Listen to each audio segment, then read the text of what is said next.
Perkenalkan, nama saya Raka Raipan Setiawan dari Fakultas Ekonomi dan Bisnis, Prodi Manajemen. Bersama rekan saya Muhammad Rizky. Dan kali ini podcast kami agak sedikit berbeda, yaitu tentang cinta di dunia nyata versus cinta di dunia film. A few moments later. Apakah bahaya dari ekspektasi cinta yang terinspirasi dari film? Ekspektasi cinta yang terinspirasi dari film. Ya. Oke. Saya menurut Abah, kenapa banyak anak muda sekarang cepat kecewa dalam hubungan? Apakah ini karena ekspektasi dari media?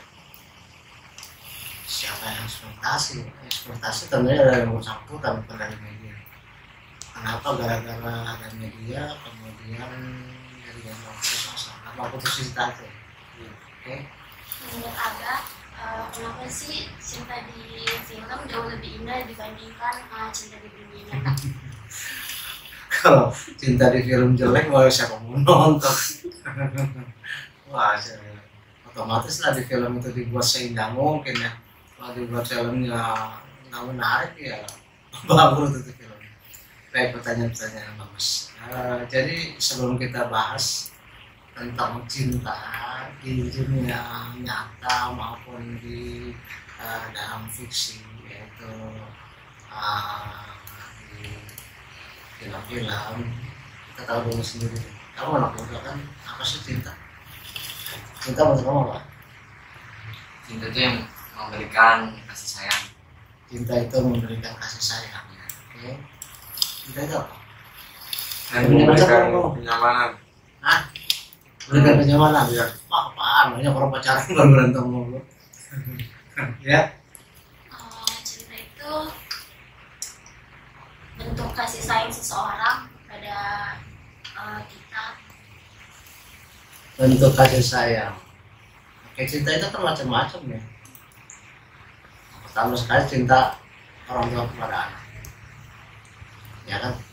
Cinta seorang ibu kepada anaknya, dimana seorang ibu sejak dari anaknya masih dalam kandungan saja sudah memperlihatkan cinta yang luar biasa. Orang lagi hamil itu penderitaannya luar biasa. Kemana-mana bawa-bawa tambur sih, bawa gendang produk, ya kan, kayak orang main drum gitu. Berat tuh, jangan salah. Terus udah gitu belum lagi kondisi fisiknya menjadi lemah, sering muntah, ya kan.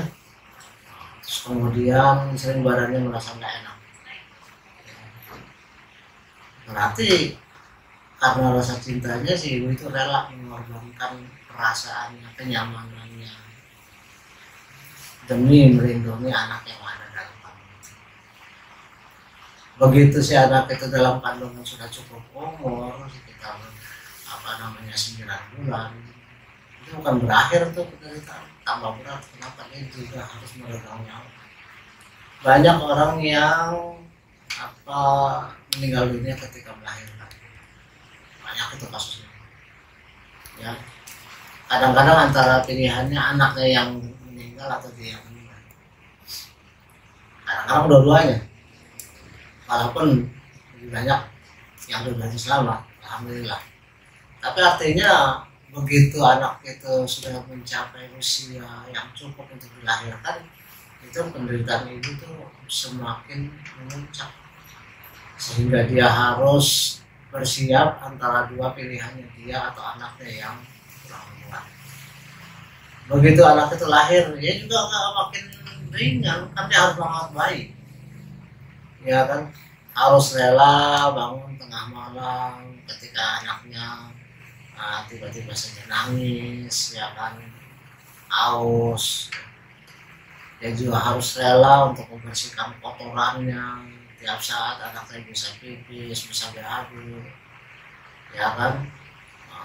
Terus itu dilakukan selama bukan hanya 2 tahun. 2 tahun itu hanya menyapih saja, tidak lagi ASI, bisa diganti dengan susu formula. Tapi kan anak 2 tahun nggak bisa apa-apa, berarti dia terus harus dirawat, bahkan sampai seusia kamu juga masih tergantung ibu, ya kan. Bapak yang mencari nafkahnya, ibunya yang berjuang secara psikologis maupun secara fisik. Nah, itulah yang kemudian menjadi dasar dari ucapan Rasulullah, al-jannatu tahta aqdami ummahati. Surga itu di bawah telapak kaki ibu.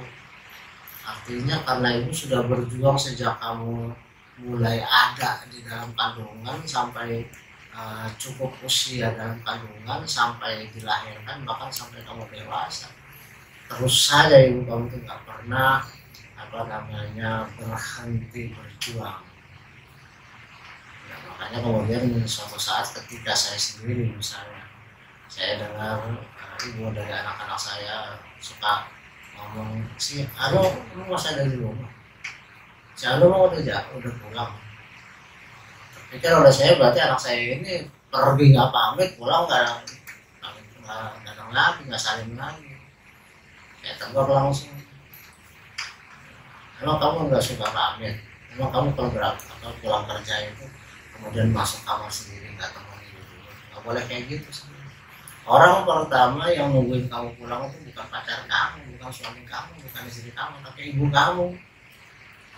Sejak kamu masih bayi, yang pertama kali nungguin itu, yang mau siap berkorban itu adalah ibu. Makanya sekarang orang suka bingung. Ada orang yang mempertentangkan pilih ibu atau pilih istri. Jawabannya udah jelas sebenarnya. Istri kan bisa jadi mantan istri, ibu mana ada mantan ibu. Kalau tidak ada ibu, kamu nggak ada di dunia ini. Nah, itulah salah satu cinta kepada manusia, yaitu cinta seorang ibu kepada anak. Ada juga cinta yang bahkan dituntut untuk lebih tinggi, yaitu cinta kepada Allah dan Rasul. Ya, cinta kepada Allah dan Rasulnya itu membutuhkan pengorbanan, bukan hanya psikologi, juga segala-galanya, termasuk harta, termasuk pengorbanan yang lain. Maka kemudian disampaikan bahwa kesempurnaan iman seseorang itu dianggap tidaklah sempurna sampai dia lebih mencintai Allah dan Rasul ketimbang kedua orang tua. Ya, kenapa? Karena kalau ibu itu yang melahirkan, kalau bapak yang mencari nafkah, kalau Allah kan yang menciptakan, ya kan, nggak akan terjadi pembuahan di dalam rahim seorang ibu kalau Allah nggak ridho, ya kan, tidak akan selamat anak di dalam kandungan kalau kemudian Allah nggak menjaga. Akan banyak sekali kan macam-macam penyakit datang yang masuk ke dalam rahim dan kandungan ibu, ya, yang mengancam nyawa si bayi. Kalau Allah nggak menjaga, maka mungkin dia lahir cacat, mungkin nggak lahir demikian.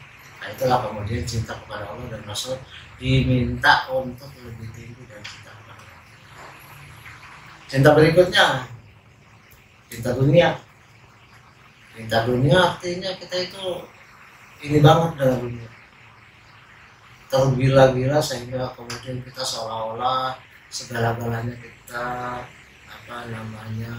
pertaruhkan, perjuangkan hanya untuk mencari kesenangan materi.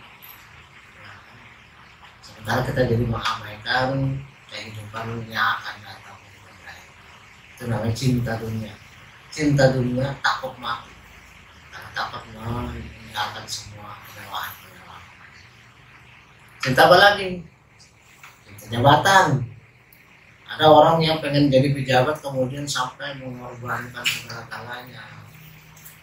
Saingannya difitnah, saingannya di hoax, saingannya dijegal, saingannya kemudian dipersekusi dan sebagainya, supaya dia yang jadi pejabat. Nah, kita lihat itu di dalam masa-masa pemilihan itu biasanya.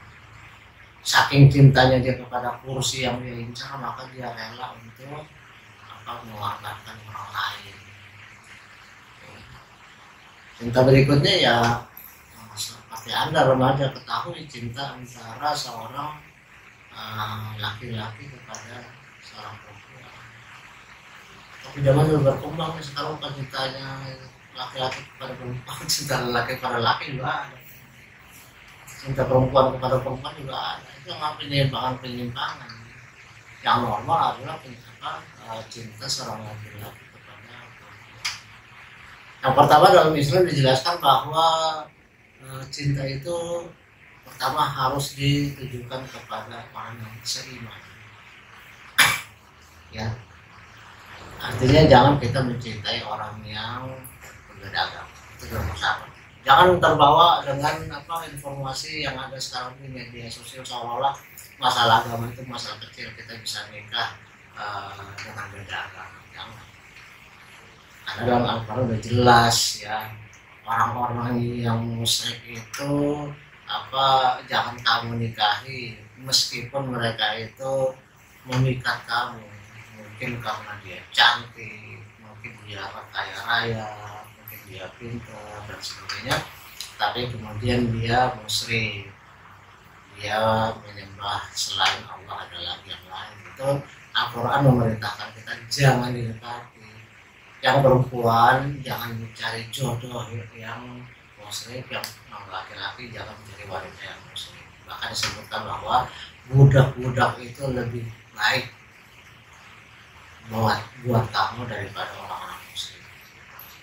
Ya tentunya kita cari yang inilah orang muslim, terus kemudian juga yang baik perilakunya, yang baik adabnya, atau kayak ya dalam bicara kita sebelumnya yaitu tentang adab, ya, termasuk juga kita dalam hal mencari pasangan kita. Jangan cinta membudakkan segala-galanya. Tanya dulu deh, cinta kamu itu karena apa sih? Karena ini fisiknya. Ya, fisik itu nggak kekal. Ya, waktu masih muda ya ramping bagus, begitu tua juga dia langsung subur, benar tambun dari kecil gitu. Otomatis di atas 30 kalau perempuan udah mulai kelihatan tua, di atas 40 udah mulai kelihatan fisik. Berarti jangan kita mencari semata-mata karena fisik. Tapi fisik juga penting ya. Mana ada orang kalau yang jelek itu otomatis itu. Ya, tapi jangan itu nomor satu. Jangan itu nomor satu. Nah, pertama juga kan ada masalah keyakinannya. Kedua ya tentu kalau orang Jawa bilang lah bibit buat bibit ini turunan siapa nih? Ya kan, bebeknya itu mungkin dia itu bagaimana perilakunya dan sebagainya. Bobotnya ya mungkin masalah materi kalau bobotnya. Tiga-tiganya itu diperhatikan. Ini jangan juga kita mencari yang terlalu jauh di bawah kita. Kalau Nabi menyarankan kita mencari pasangan yang sekufu. Apa sih sekufu? Ya kurang lebih sama lah. Jangan terlalu jauh, misalnya kamu kan mahasiswanya, ya kalau bisa jangan cari pasangan yang lulusan SD. Nanti cara berdiskusinya beda, cara pemikirannya beda. Kalau bisa ya sesama mahasiswa. Ya. Tapi juga jangan terlalu tinggi, nanti kamu kebanting. Misalnya kamu perempuan, kamu cari profesor udah tua, kamu nggak ada profesor muda, jarang profesor muda, ada 1-2 tapi jarang, profesor itu udah api-api. Ya. Jadi carilah yang sepupu, yang seumur, yang sederajat, ya dari lingkungan yang mungkin sama.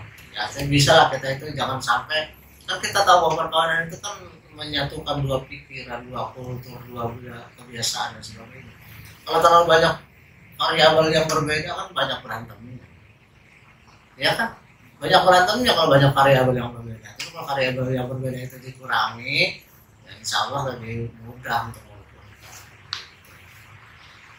Oke, terus kemudian dibandingkan dengan film nama itu film rekayasa, ada director kan film atau sutradara. Ya, sutradara itu sesuai dengan bahasa aslinya itu director, mendirect, mengarahkan begini loh, begitu loh.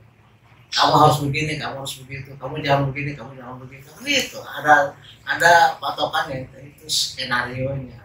Ya otomatis lah apa yang ada dalam film itu umumnya pasti lebih, ya kalau nggak seindah-indahnya, kalau nggak ya semarat-maratnya. Makanya sinetron itu kan nangis mulu kerjanya, ya kan, seolah-olah nggak ada kebahagiaan di dunia ini, atau sebaliknya senang terus seolah nggak ada kesusahan di dunia ini. Kan mungkin lah dalam dunia itu kan udah jelas seperti sering saya katakan, segala sesuatu itu ada pasangannya. ya kan, malam dengan siang pasangan, depan dengan belakang, kanan dengan kiri, atas dengan bawah, laki-laki dengan perempuan. Bayangkan dunia ini kalau semuanya cowok, aduh gerah amat, panas tuh, cowok semua nggak sono, waduh serem banget sih, waduh beringas, nggak ada yang enak dilihat. Dalam satu periode andai kata Nabi Adam itu entah bagaimana caranya kemudian bisa mendapatkan anak, nggak tahu ya, karena takdirnya nggak seperti itu, kita nggak bisa bayangin. Andai kata kita katakan Nabi Adam sendirian, ya sebentar nggak hilang itu generasi, nggak bakal ada lagi generasi kedua, laki semua, ya kan? Itu juga perempuan semua, dunia ini sih perempuan semua, dingin lah dunia ini, kayak di Salju, nggak ada enak-enaknya juga, dan nggak mungkin ada keturunan. Andai kata dunia ini adanya dulu cuma Siti Hawa, nggak ada Adam, ya nggak ada, kita nggak bakal ada. Ya, itulah sebabnya kemudian kalau kita kembali ke nilai agama, moralitas kita itu jangan sampai menjadi LGBT adalah di situ. Kenapa? Punah manusia dalam waktu sekejap, ya kan? Berarti nggak ada lagi generasi keturunan, generasi berikutnya. Perempuan semua, lelaki semua sama. Ya berarti kembali kepada cinta. Nabi Muhammad menyarankan kita untuk cintailah seseorang itu sekedarnya saja, rasional saja, objektif saja, terima segala kekurangannya. Justru itulah yang harus kita tutupi. Sebaliknya juga dia begitu, kan menerima kita juga, kamu bukan manusia sempurna. Jadi nggak boleh kamu menuntut mencari seorang perempuan yang sempurna, nggak ada. Ya kamu bisa sampai jompo umur 100 tahun nggak ketemu, mana ada wanita sempurna, ya kan? Cantik wajahnya, jelek akhlaknya. Kamu mau dapat apa namanya, ganteng-ganteng buaya atau ganteng-ganteng bego? Mana yang jelek tahu ini? Yang cerita bego itu mau ekstrim banget di sini. Ya, nggak artinya kita itu senantiasa dihadapkan pada pilihan-pilihan. Nah, yang kurang cantik tentu mungkin akhlaknya baik dan mungkin setia, dia menemani kita dalam suka dan duka. Ya, kan sekarang ini banyak sekali kasus-kasus di mana ketika suaminya itu turun, ceweknya pergi. Banyak tuh kasus-kasus seperti itu. Nggak peduli anaknya ada 10. 10 udah nenek kayaknya. Ya artinya udah nggak perlu sama anak, pergi aja. Banyak kasus seperti itu. Nah, ya harus tahan banting lah dalam pernikahan. Jangan juga kita terlalu terobsesi dengan apa yang ada di film. Di film itu pastilah yang ditampilkan itu pasangan-pasangan cinta yang satu ganteng, yang satu cantik. Bayangin kalau film satu jelek, kalau jelek gak nonton. Siapa mau nonton? Dan gitu kan, pasti ditampilkan dari situ saja nggak kelihatan bahwa ada pengarah yang nggak sesuai dengan realitas, ya kan, nggak sesuai dengan apa yang ada di bumi sebenarnya, di dunia sebenarnya. Gitu, ya jadikan hiburan aja, ambil yang baik, tinggalkan yang buruk. Tapi jangan terapan di masjid, ambil yang baik, tinggalkan yang buruk. Kamu datang pakai sendal jelek, nanti malah nggak bagus. Ambil yang baik, tinggalkan yang buruk. Sendal yang buruk tinggal, ambil yang bagus punya orang. Oke, sekiranya demikian yang bisa kita sampaikan tentang cerita ini, bertingkat-tingkat dan berjenis-jenis. Kemudian juga apa yang bisa kita simpulkan bahwa di film itu pastilah semua rekayasa, karena udah ada jelas ada sutradara kan gitu. Ada sutradara, kemudian ada pelakunya, bintangnya siapa, ya otomatis lagi akan melakukan sesuatu yang diminta oleh sutradara. Oke, sekarang demikian. Kurang lebihnya mohon maaf. Wassalamualaikum warahmatullahi wabarakatuh. Waalaikumsalam.